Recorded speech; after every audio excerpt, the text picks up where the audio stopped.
What's up, everybody? Welcome back to the Dab Bros podcast. We are joined today with Justine from a Ghouls Dream Spa. She's located here at Santa Cana off of Boulevardy Road. So if you're looking for a relaxing treatment, come check her out and her variety of services that she provides in this full year-long Halloween themed spa. I'd like to take this opportunity to give a special thanks to Rob Falk, Santa Cana, Poodle Preachers Markets, and their whole team for their support and their trust.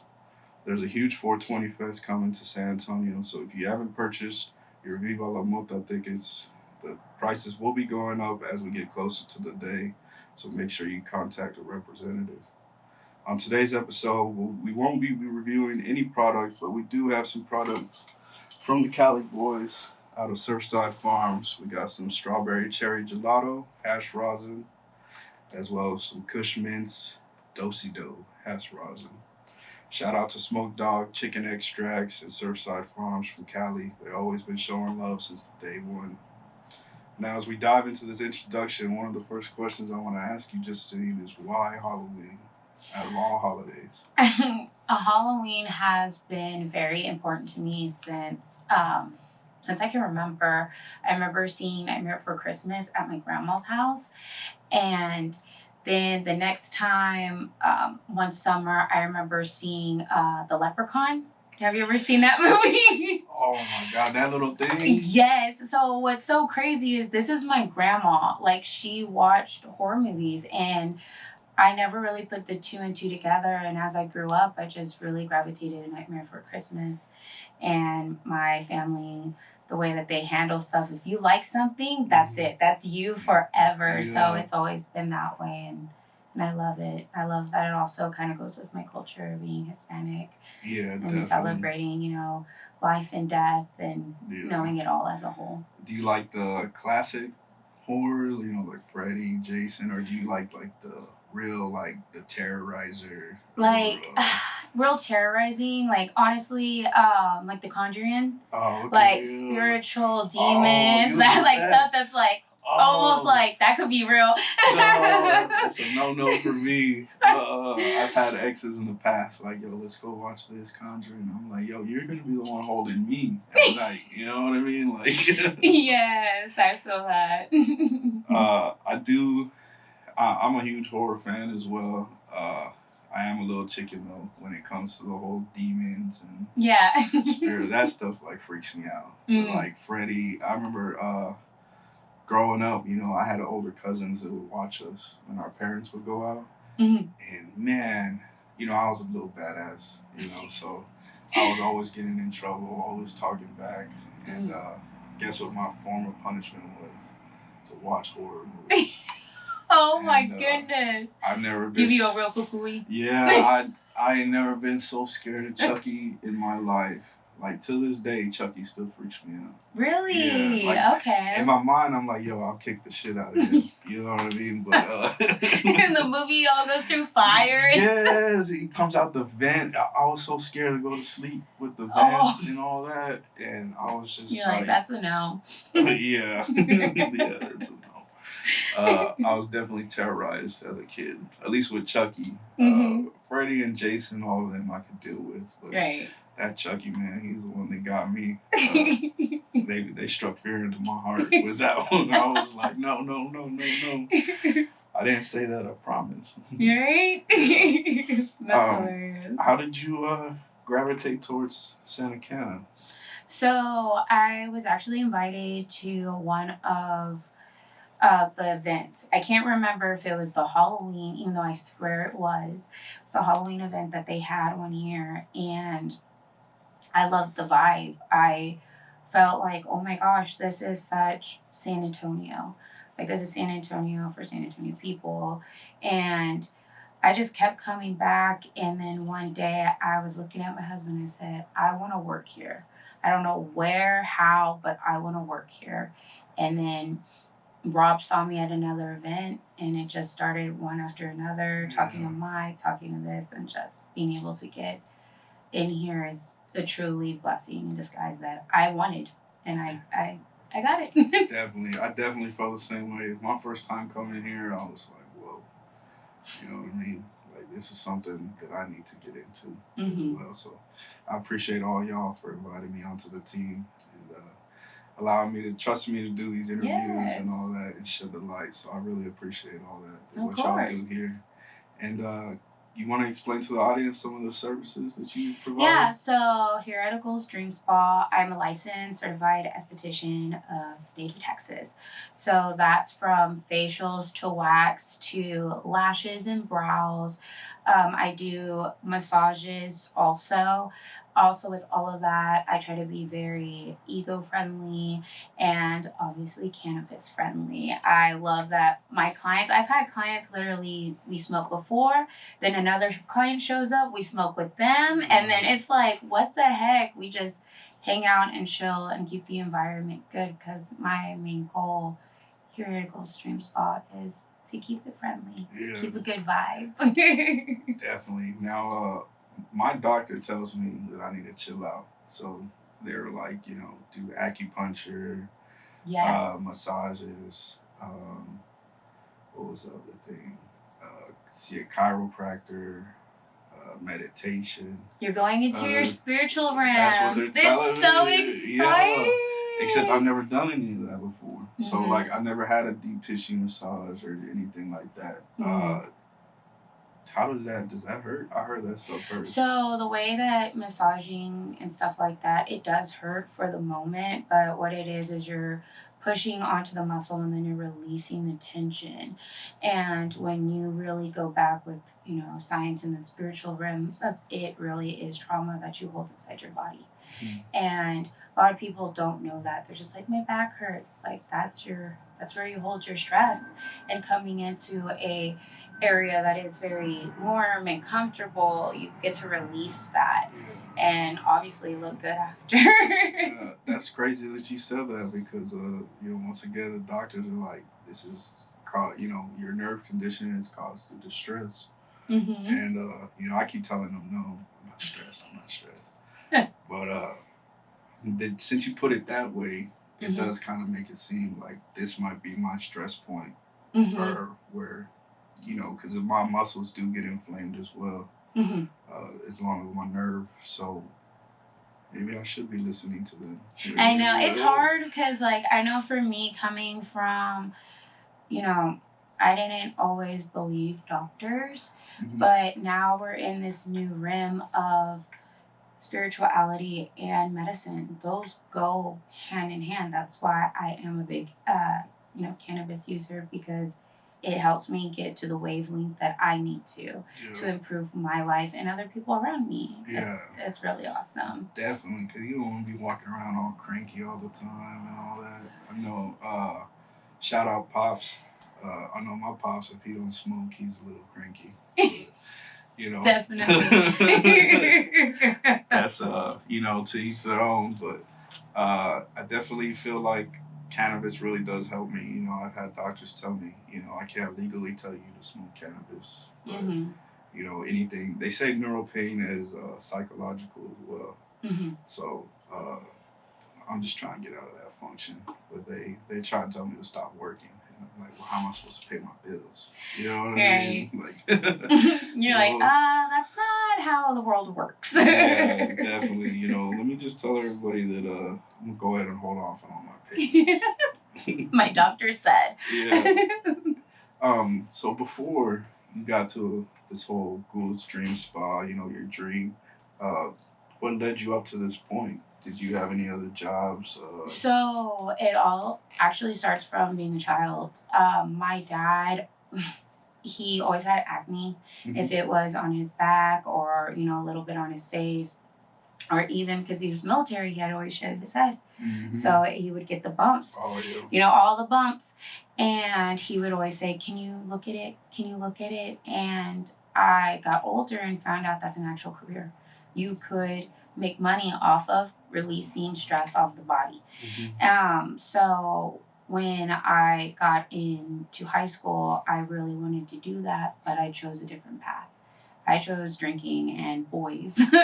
And I went through that path for a very long time until I honestly met cannabis. I really wanted to escape, but I didn't want to hurt anyone else. Yeah. Because that's what was happening. Drinking was causing me to hurt everyone around me, even though I was already hurt. So I realized that cannabis really does help me. So Yeah.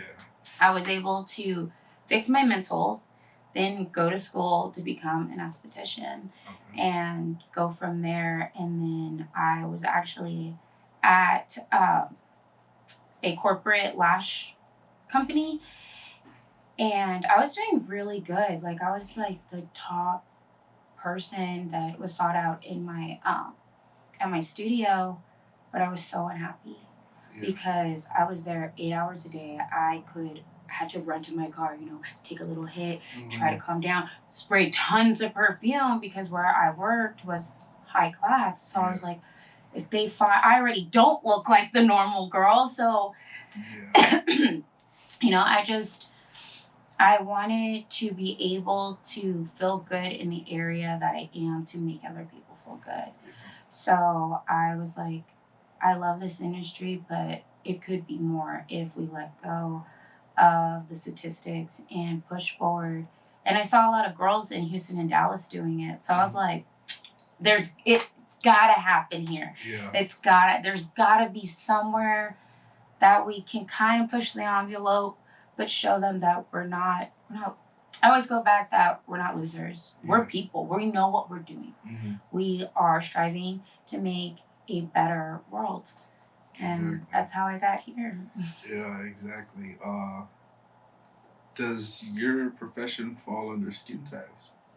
I know in the Mexican culture, skin tags are... It's really weird about estheticians, because we fall under the low class of dermatologists. Okay. So we can do certain things, but it really depends on the stylist themselves.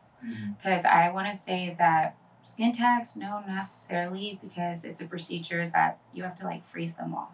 Mm-hmm. Even though you could do it at home, like with the warts. Mm-hmm. So it's kind of like, I mean, you could do it, but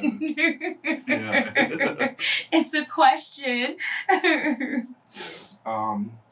Is there any challenges that you had to face before, pertaining to your business? Did your customers kind of gravitate towards you when you moved over here? So it's funny because you have smoking girls are so they're not scared about it. Oh, definitely. But when it comes to another person's profession, they'll kind of be like, so what do you do on the weekends? And they would start slowly dropping hints. And it always goes back to, what shows do you watch? Mm-hmm. And if you're like, oh, yeah, I watch Cheech and Chong, it's like, oh, okay, so I know who you are. And it actually, a lot of my clients were like, when are you going to leave here and open up something that is cannabis friendly? So I was kept getting the push from my clients too. So I was really happy that I had the support. Yeah, definitely. I mean, I know I faced a lot of challenges when I started this. It was, I've said it before, this was a school project. I do go to school full time as well. For me, one of the challenges was being comfortable to talk. I'm mostly the quietest person in the room.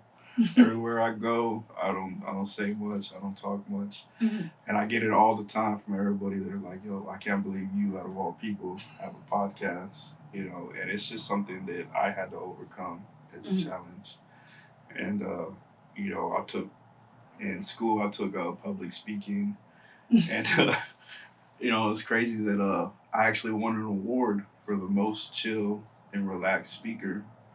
And really? Yeah, out of all the, we had a class of 80 in the auditorium. And I was like, I told the teacher, I said, damn, you really thought I did that good? And he's like, yeah. He's like, you memorized what you had to do. You only had your note card. You were real relaxed. He's like, what's your secret? And I said, man, I'm cool. You really want to know? And he was like, yeah. I said, marijuana. It's like, makes some sense. Yeah, I came in here, I didn't see faces. I just saw straight ahead, and I was just high. I was reading what was in my mind. You know what I mean? I have practiced before, so marijuana has definitely helped me. It took me a while to realize it because in high school I was a badass little kid that didn't ever show up. But since I've started college and everything, you know, I realized that everybody should be learning. They should be learning something every day. Yes, definitely. If you're not getting better, whether it's your profession or you know your life in general, then you know that's you. You're wasting your time. We only get one shot. Is there anything that you're maybe looking forward to, or trying to learn, or add to your portfolio? So, honestly, what I want to add to my portfolio is agriculture. I've always gravitated to organic stuff, and I really, as much as it's awesome, all these companies are coming out. You also hear like girls getting severe skin issues, girls getting glue in their eye, and they going blind from it. And so it's like, I don't want that even to be an issue. I want to be able to change the beauty industry and say, no, we have standards and you need to hold to them. And even be like, we're not, I don't know how much you know about makeup, but there's a very black market of makeup. And it's really scary and it's sad because it's not done here in the United States, done in other countries where kids are in very dangerous spots just for glitter. Yeah. And I don't like that. And I want that to be aware to the consumer because we can change. As people, we can change the world. Yeah. We really can. So I feel like if I can get my hands under, you know, the agriculture, understanding it, and come out, because I love glitter, and come out with like an organic glitter that's still popping. I mean, I've been successful. Yeah. I mean, I don't even know how you get glitter. Like, how does that even? It comes from stones. So it's in caves. I want to say in India. They go deep down into these caves and it's rocks and like you cut it off and it's like this shimmer. Yeah. And then they break it up and put it into makeup. Oh my God. Well, they say beauty is pain. Yeah. I did know that there was like, you know, I knew of like animal testing and stuff like that. And I'm a huge animal advocate. You know, I love dogs. I've always had them. I always will have them. So that's something that I disapproved of. Do you know any other besides animal testing? You mentioned black markets. Yeah, you know, one of the biggest black markets that happen, as much as we love those low prices, TJ Maxx and Ross, they actually buy from makeup black markets. So it was really big when Jeffree Star's warehouse got raided and all of his missing makeup showed at those places. And it's kind of one of those things that how are you stealing from someone and then putting a price tag on it? Yeah. Like, how can you do that? And of course, I love flea markets, but you guys, their makeup is expired. Yeah. Please don't buy it. So there's an expiration date for yeah, there. Yeah, okay. A lot of people don't even know that. Like when you buy lotions, shampoos, conditioners, there's all expiration dates on them, and it's at the very bottom, and it'll have like a number and then like a little symbol that looks like an opening. So I always tell people like make sure like I have daughters and one of my daughters she be wearing like this ugly brush. I'm like, girl, please throw that away. She's like, no. I'm like, throw it away. I'm like, I don't want to be giving you so many facials. Like, girl, throw it away. She's like, I don't want to. So that's funny. Is there something that well, I mean, I know you mentioned your daughters. Do they show interest into what you do?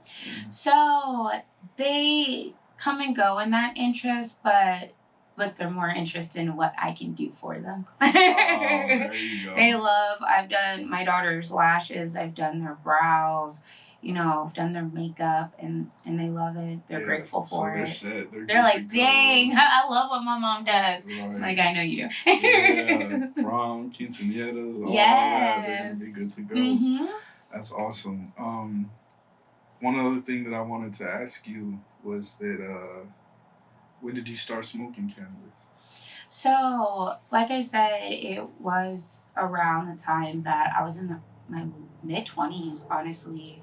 Okay, Yeah, that was the first time? it was one of my first times that I actually was like, oh, this is real smoking. Because, you know, you have your friends that are like, take a hit. And you're like, I think I might. Yeah. No, I know I wasn't. This was full blown of like, I'm hungry. Where am I? And it wasn't a necessarily like, oh my gosh, I want this feeling forever. It was the after effects that I felt like I feel still happy because I had a drinking problem. So where I would have fun and be good that night, wake up the morning feeling horrible. And just being like, what did you do? What happened? Like, oh, what's going on? I didn't want that. I wanted to escape, but I didn't want to escape my entire life. I just wanted to escape the anxiety, the depression, just making some of those voices stop. And I started really actually investing, like, what is cannabis? Probably when I was 28 years old. Damn, okay. I was out of my parents' house. Me and my husband were married. And, you know, I looked at him and was like, you smoke. I want to smoke. And he's like, try it. Let's do this. And I'm like, oh my gosh. So it's been, I smoked through college. Okay. Yeah. It was one of those, like, when I graduated with my associate's degree, I kind of was like, my mom and dad cannot say that it's a bad thing anymore. Yeah, for sure. Because I have opened up my business. Like, people that really know me, they're like, dang, she smokes. I'm a business owner. Yeah, exactly. Where's the stigma now? Where it at? You can't tell me nothing. Yeah, I definitely, so when I smoked heavily before I left to the military. Obviously, in the military, I cut cold turkey. And I have no problem with that. You know, marijuana is more like a fun thing for me. I smoke it before a movie, smoke it before I go eat with my friends. You know, I might do something on the computer and smoke a little bit. Um, I felt into kind of like a trap, you know, joining the military. You know, I started smoking cigarettes heavy and drinking heavy. Yeah. And man, we were showing up to quarters. We hadn't even been to sleep. We were just fresh from partying. Just put our uniform on. Over here wobbling, stand at attention. And you know, my chief, he definitely taught us the hard way. He, you know, I was an engineman, so we worked in the hot engine rooms and everything. So he was like, go ahead and he did it for our own good, you know, because they could breathalyze you, they could, you know, do this and that. But nobody's gonna go to the engine room. Nobody wants it, you know what I mean? So he was like, y'all stay down there until y'all sweat it out. And then we had to wear double hearing protection. It would squeeze your head. You got like a banging headache. All the engines are running. It's loud. And you're just there laying on the ground like dying. You know what I mean? Right? You're like, why? Why? It literally took me almost 3 whole years of him doing that to me. Almost my whole military career for me to at least get out of that mindset. Because it did kind of take over me. Yeah. So I definitely feel you on that. And as soon as I got out, man, I bought me a half ounce of weed. And when I went in, it was, you know, the regular stuff. And that like. I get out. Yeah, I get out now. And it's crispy. Like, yeah. And I'm just like, yo, I got like this used to cost like a couple $100 back in the day. And I remember I smoked the first time, I couldn't even turn on the TV. I was just like, I was with my ex at the time, and I was like, I don't know what I'm doing. Like, I'm literally like. It's like, who am I? It's an awakeness.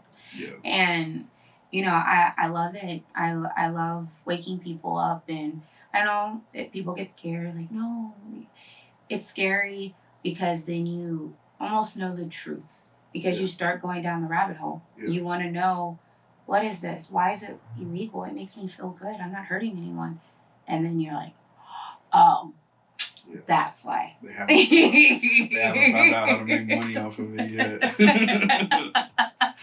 Yeah, because I feel like I was definitely worse on the booze, you know, as a person in general, and just my life. And I was struggling that next day to even get up, you know, out of my rack, even And then of course what is it, drinking blues? You get Yeah. depressed, you start feeling, what am I? Who am I? Yeah. And that's probably when, definitely not gonna help you with your depression. Mm-hmm.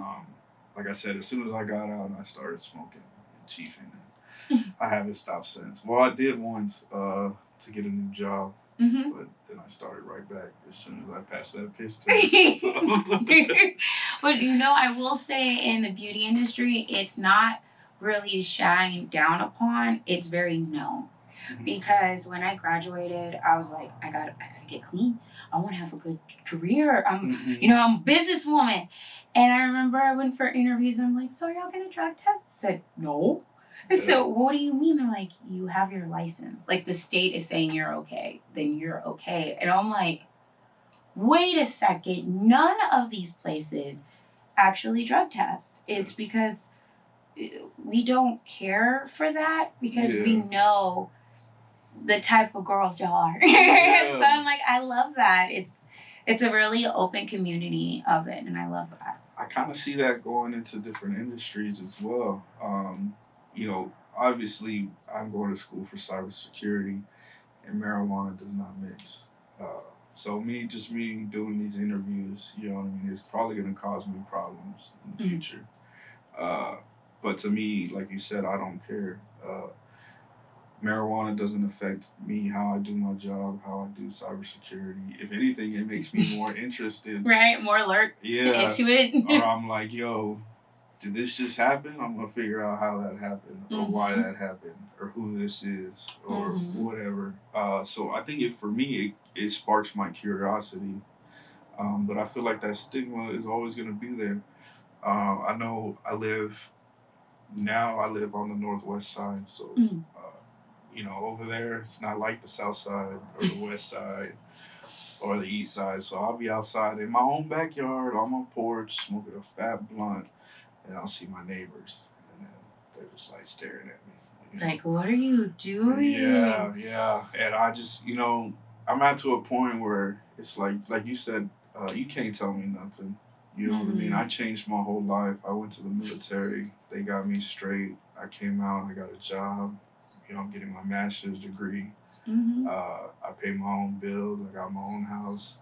I'm my own business owner like you. So I don't give them the middle finger, but I show it to them. Like, did you want some? Yeah. Like, hi. And actually, one of my neighbors, he's actually pretty cool about it. He knows that I do the podcast with the reviews, and I told him, man, don't think that I'm selling drugs. If you see cars pulling up and people coming in and out of here, I run a podcast out of my house, and he's actually pretty cool. At first, I thought he was gonna be a little, you know what I mean? Yeah. I ended up buying my parents' house, so when I was smoking when I was younger, my neighbors hated me. You know what I mean? When I bought my house, both my neighbors, left and right, moved out instantly. And I was like, yes. Yes, I'm coming. You know what I mean? Yeah. Like, I'm coming back. So I got new neighbors now, but I still have some old ones. And it's like, y'all used to give me so much shit for smoking, and now I see y'all smoking. You know what I mean? And it's like, I feel like there's always going to be some people though that have that stigma to them. And so you always need that yin and the yang. Yeah, you always have to. And it's with my depression, it goes with like things that go on in the world. I can't take it, but I tell myself, unfortunately, we have to have life loss to love the life that we get. Yeah. To see a newborn baby is the most beautiful thing because life is precious. Yeah, you only get one shot. Yeah. I always tell people, a lot of people have told me, I said I'm the quiet type, and then people are like, yo, you need to get out your house. And I'm like, well, everything's here at my house. My business, I do cybersecurity, I do everything here. And, marijuana really got me to step out of that element as well. Like I said, I would get nervous talking in front of people, even talking in general. I'm just that quiet dude. You know what I mean? So marijuana definitely helped me out with that. And like you said, life is precious. You know, I tell people every time you step out and you drive to work, it could be your last time, and it might not even be your fault. Yep. It could be somebody else. You know, uh, so I just tell people, take it lightly. I do step out a whole lot more than I used to, so I do appreciate that. But I also, feel like you gotta find that comfort zone, because like you said, life is precious. You only get one shot, and if you leave that house, you never know what could happen. You're right. And, exactly. Is there anything that you're looking forward to in this year? This year, the ups and downs of business. I'm excited. I took statistics in college. Yeah. Okay. So I'm like, my first year is the biggest year to get my statistics, my formula, and the rest is history. Like I went to school for business also, so it's like when you know business. Yes. Even as a consumer, I'm like, oh, you almost got me. I'm not gonna let you get me. I love color purple, but no, not today. No, I definitely feel you on that. That's man, what's it called? I forgot what I was gonna say. It's hitting you. These are good. Yeah. Shout out to the Cali Bois. Right. The same thing happened to us on Janet's pod. But as far you're the first person that I've actually heard say that. Most people don't look forward to the ups and downs. Me, I heard Nipsey Hussle say one time that you can be at war with yourself and be at peace with the world, or you could be at war with the world or be at peace with yourself. I choose personally to be at war with myself because I know that I can outdo myself. Yes. At the end of the day, I look forward to the problems and to the struggles. And you're the first person to actually say that as well. And then you mentioned statistics, and it's like, okay, now it makes sense. Yeah. You're like, oh, dang. We took that. So I took that class too. It's amazing. Life. Like I won't lie, I grew very ungrateful. I grew up like, oh, mom, dad, I deserve. And I looked at people that actually struggled and I was like, what? Girl, you're lucky. You are so lucky. So whenever I do have the hard times, even though I'm like, I don't like this, I look back and say, dang, you're so lucky. Yeah. You have that chance. And also, I'm weird. I'm like, God picked you. He said, I'm going to let you go through this because everyone around you couldn't. But I know you can hold it and they can learn from you. I say, okay. I don't like it, but okay. Yeah, I definitely leave everything up to God. I feel bad. There was a point in my life before this nerve condition where I thought I was untouchable. Like I knew that as long as I put my mind to something, that I'll be able to achieve it, no matter what it is. So I started doing everything, like I mentioned before, teaching myself how to sew, teaching myself about clothing making, embroideries, audio editing. I felt like I was too confident at that time, and I think God humbled me with this nerve condition, and I still have it to this day. And I swear I'm sorry if I, put out that impression. But yeah, definitely. I feel like you gotta watch. Being in the military, I definitely saw people from other lives, and to hear their stories, and then to know mine, it's like, okay, yeah, you had it a little rough, but you don't know exactly how hard it can get, like what really rock bottom is and stuff like that.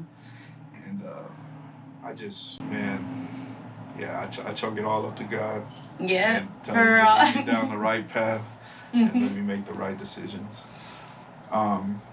Is there any last thing that you would like to say before we end this? No, it's like the last time I always say, I just want everyone to always believe in themselves, because it really does happen. If you just believe that you are worth something and show it up for yourself every single day, something will give. Yes. It just, it will. Yeah. Definitely one step at a time. Mm-hmm. If you, even if it's just 20 minutes a day, Yeah. you know, whether it's studying or a business that you want, Meditating. something like that, you know, definitely need to take that advice. Yeah, I need to get this fixed because this is no bueno. I gotta ask though before I go, what is your favorite Halloween movie? My favorite Halloween movie. It's probably hard for you because you know you love it, but if you had to put a finger on it or point it. It's Nightmare Before Christmas. Oh, okay. And I know everyone's like, what? It's because it's stop motion picture. The work that it went into making that and it opening up stop motion picture. Mm-hmm. It is my favorite. Yeah, definitely. It's all. Yeah, it's probably the classic of the classics. Yes. You know what I mean? Definitely. I know a lot of people would have been like, oh, Freddy or something like that, but that's definitely a classic. Mm-hmm. I want to thank you for your time today, Justine. Of course, thank you. Smoking these Surfside products with us. Yes.